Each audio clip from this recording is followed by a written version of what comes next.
Hello everyone, welcome to Acadesia. This is Prashant Sharma and this is a fourth lecture of history. The chapter we were discussing is the French Revolution और पिछले lecture में हमने discuss किया था कि how does France abolish monarchy and becomes Republic, the rain of terror, directory rule in France और कुछ political symbols जो उस टाइम पे यूज़ होते थे। ठीक है, तो आज हम लोग बात करेंगे did women have a revolution, means women ने भी वहाँ के जो महिलाएं थी उन्होंने भी कोई रिवॉल्यूशन किया था क्या। So let's start from the very beginning. Women were active participants in the events which brought so many important changes in French society. They hoped that their involvement would pressurize the revolutionary government to introduce measures to improve their lives. ठीक है, मतलब बहुत starting से ही जो women's जो थी वो कोई भी इवेंट्स होते थे, कुछ भी होते थे, मतलब पॉलिटिकल चेंजेस लाने के लिए उसमें एक्टिव रहती थी। ठीक है, क्योंकि इनको ये लगता था कि वो जो है वो गवर्नमेंट को प्रेशराइज कर सकती हैं अपनी बात मनवाने के लिए। ठीक है, most women of the third state had to work for a living. They worked as a seamstress, laundress, sold flowers, fruits and vegetables at the market, or were employed as domestic servants in the houses of prosperous people. Most women did not have access to education और job training. ठीक है, ज़्यादातर जो ladies थी उनको पढ़ाई लिखाई के लिए या जॉब करने के लिए एक्सेस नहीं था. ओनली डॉटर्स ऑफ नॉबल्स और wealthier members of the third state को स्टडी एट द कॉन्वेंट. जो नॉबल्स जो लोग थे उनके बच्चे जो थे या फिर जो थर्ड स्टेट के रिच पीपल्स थे उनको ये एक्सेस था. After which the families arranged a marriage for them. Working women had also to care for their family, that is, cook, fetch water, queue up for bread, and look after their children. Their wages were lower than those of men. ठीक है, उनको मतलब घर बार का भी ध्यान रखना पड़ता था, खाने का, पानी का, और ब्रेड के लिए लाइन लगा लगा के ख़रीदना उनको.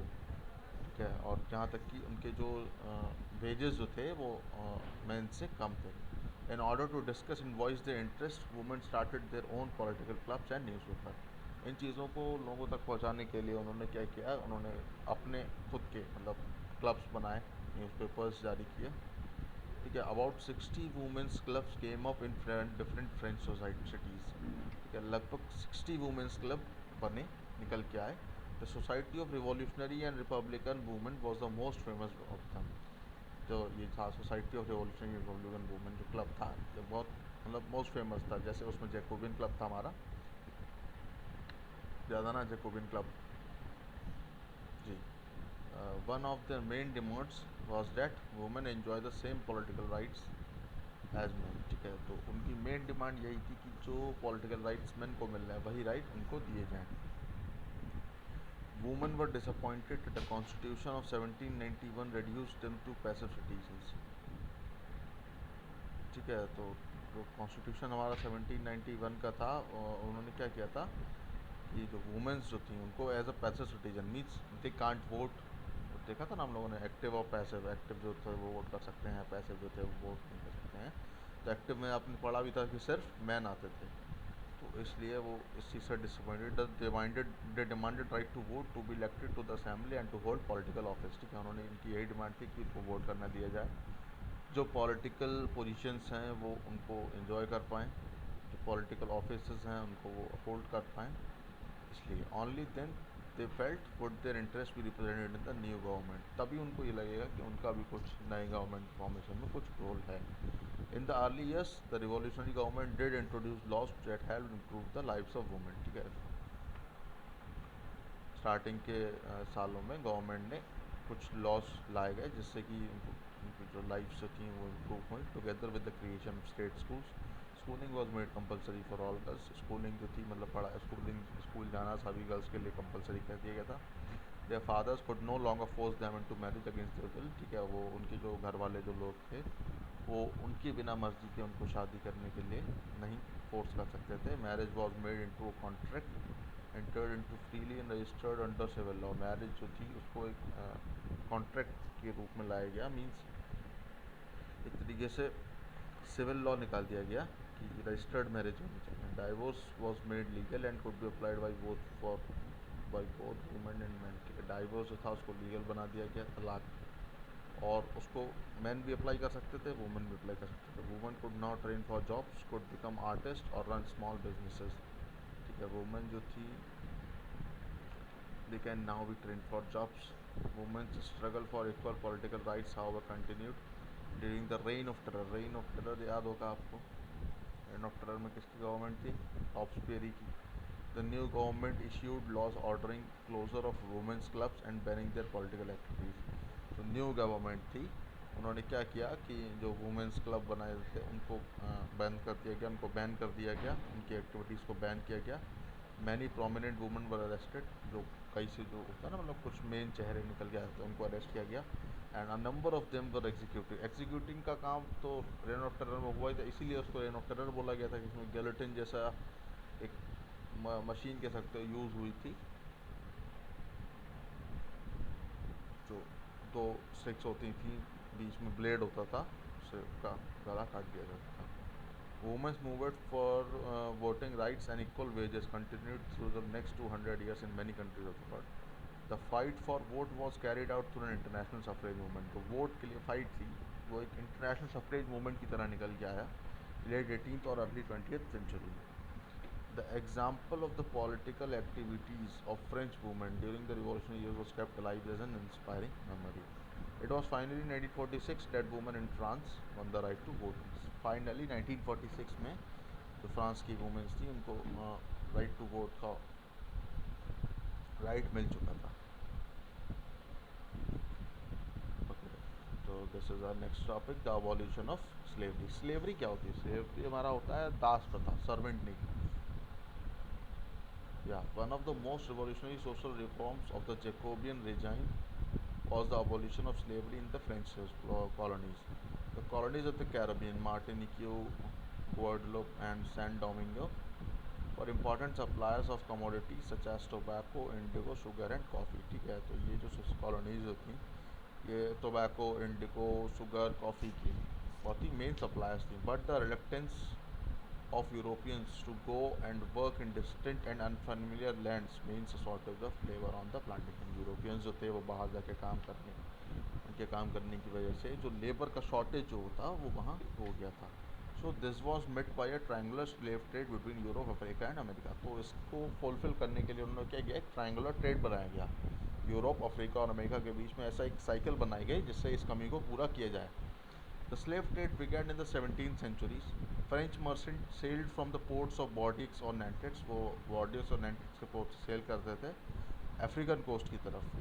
Where they bought slaves from the local chieftains, जो वहाँ के लोकल जो मुखिया लोग, सरदार जो होते थे, उनसे वहाँ से लेबर खरीदते थे उनको।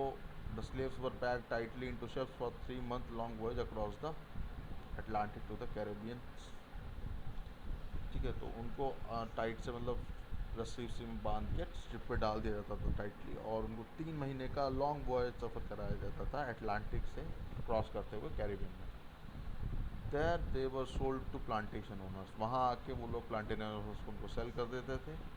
The exploitation of slave labour made it possible to meet the growing demand in European market for sugar, coffee and indigo. ठीक है, इस कारण से ही उन्होंने यही इसी रीज़न से जो यहाँ की जो डिमांड प्रोडक्शन जो कम हुआ था वो डिमांड को मीट कर पाया था। Port cities like Bordeaux and Nantes owed their economic prosperity to the flourishing slave trade. Throughout the 18th centuries, there was little criticism of slavery influence. The national मतलब 18th century में क्या था कि इतनी उनका अपोजिशन नहीं था मतलब स्लेवरी का।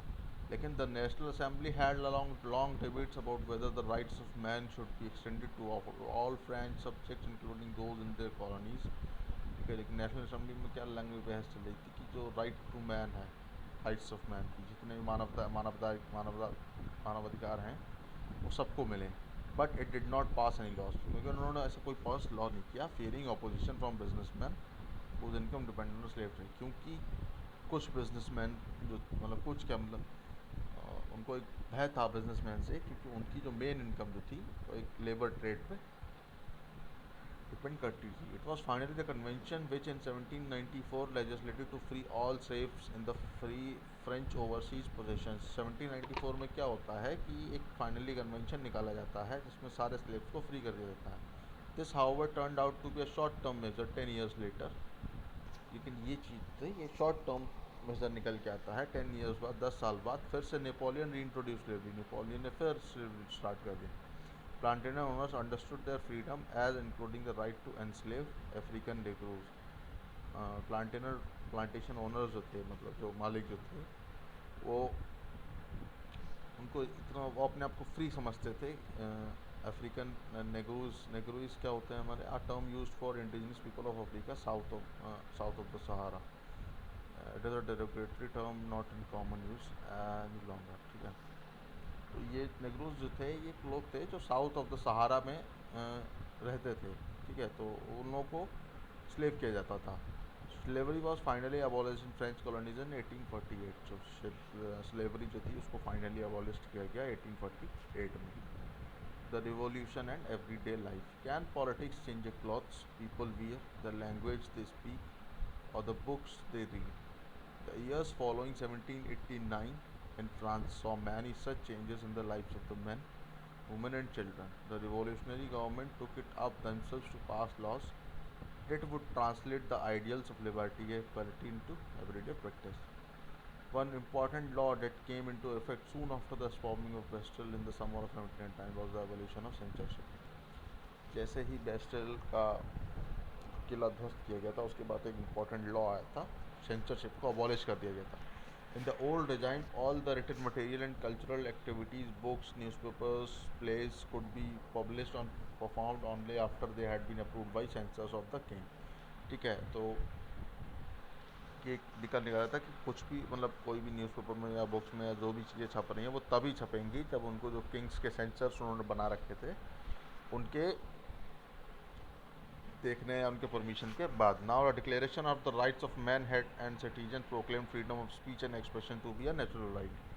Newspaper, pamphlets, books, and printed pictures flooded the town of France, from where they traveled rapidly into the countryside. अब क्या था कि फ्रीडम ऑफ स्पीच वगैरह ये सब चीज़ डिक्लेयर कर दिए गए थे, तो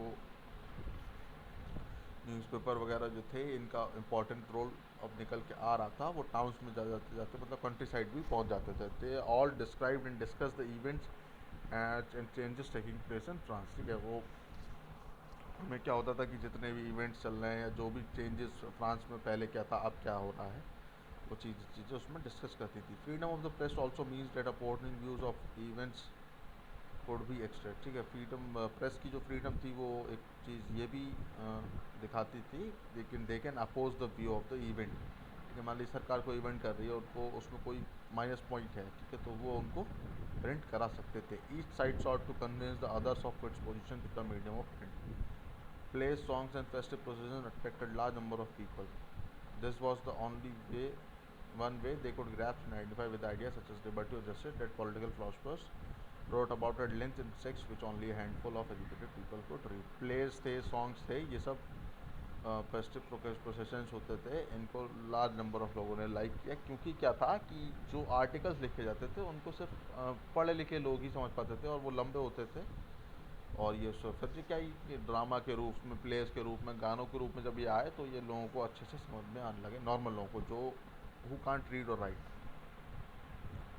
ठीक है, तो अब हमारे इस चैप्टर कंक्लूजन क्या निकल के आता है कि 1804 Napoleon Bonaparte crowned himself emperor of France. ठीक है, 1804 में नेपोलियन बोनापार्टे ने जो था वो अपने आप को फ्रांस का राजा घोषित किया था. He set out to conquer neighbouring European countries, dispossessing dynasties and creating kingdoms very place members of his family. उन्होंने जो यूरोप के आसपास की कंट्रीज़ थी उनको कब्जा शुरू करना होगा, ताकि वहाँ उनके जो अपने जो लोग थे, अपनी फैमिलीज़ के लोग थे, उनको वहाँ पे रूल करने दिए जाए. Napoleon saw his role as a moderniser of Europe. उन्होंने नेपोलियन जो थे उन्होंने अपने आप को यूरोप का मॉडर्नाइजर समझा, अपने आप को. He introduce many laws such as the production of private property and a uniform system of rates and measures provided by the decimal system. Initially many saw Napoleon as a liberator who would bring freedom to the people. ठीक है, शुरू में क्या होता है कि Napoleon को सभी लोगों ने इस तरीके से लिया कि he can bring freedom for them. But soon the Napoleon army came to be viewed everywhere as an invading force. लेकिन जैसे ही नेपोलियन आर्मी को इन्वेडिंग फोर्स की तरह जब देखा गया, he was finally defeated at Waterloo in 1815. उनके जो वाटरलू में 1857 उनको वहाँ से हटा दिया गया. Many of his measures that carried the revolutionary ideas of liberty and modern laws to other parts of Europe had an impact on people long after Napoleon Napoleon के जो लॉज आए हुए थे, ठीक है, तो वो लोग उसके कॉन्सिक्वेंसेस थे वो लोगों को तब देखने पड़े जब नेपोलियन वहाँ पे नहीं थे. The ideas of liberty and democratic rights were the most important legacy of the French Revolution. These spread from France to the rest of the Europe during 19th where the feudal system were abolished. Feudal system जो था वो abolish कर दिया गया था. Colonized people revoked the idea of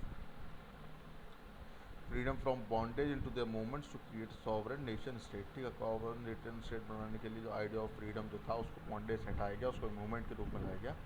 Tipu Sultan and Ram Mohan Rai are two examples of individuals who responded to the ideas coming from revolutionary French. ठीक है, टीपू सुल्तान, राजा राम मोहन राय, ये दो लोग एक तरीके से एग्जाम्पल्स थे जिन्होंने जो फ्रांस से रिवोल्यूशनरी आइडियाज़ आ रहे थे उनको रिस्पॉन्ड किया. ठीक है, तो अब हमारा चैप्टर यहाँ पे ख़त्म होता है.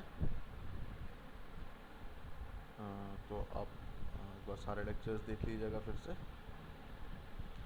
पढ़ लेते हैं. Raja Ram Mohan Roy was one of those who was inspired by new ideas that were spreading through Europe at that time. The French revolution and later the July revolution excited his imagination. He could think and talk of nothing else when he heard of the July Revolution in France in 1830. On his way to England at Cape Town, he insisted on visiting frigates flying the revolutionary tricolor flag through he had been temporarily lame by an accident.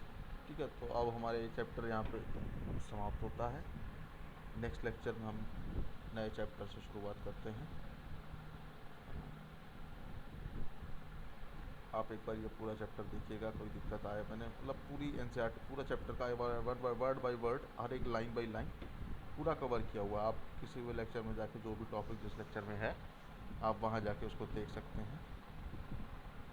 और फिर करते हैं next chapter next lecture से शुरू. ठीक है, चलिए तब तक के लिए बाय बाय.